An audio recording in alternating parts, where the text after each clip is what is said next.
Hello everyone, welcome to BTM Know the Truth in 1 Minute series. This is video number 113.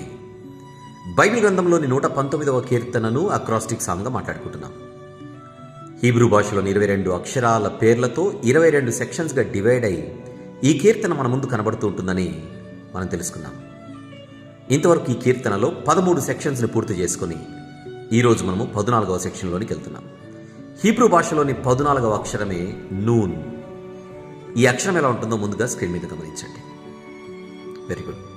ఈ కీర్తనలో 105వ వచనం నుండి 112వ వచనం వరకు, అంటే మొత్తం 8 వచనాలు కూడా ఈ అక్షరంతోనే మొదలవుతుంటాయి. అది కూడా మీరు స్క్రీన్ మీద గమనించవచ్చు. అందుకే ఇది అక్రాస్టిక్ సాంగ్. నెక్స్ట్ వీడియోలో మరొక సెక్షన్ గురించి మాట్లాడుకుందాం. Thank you.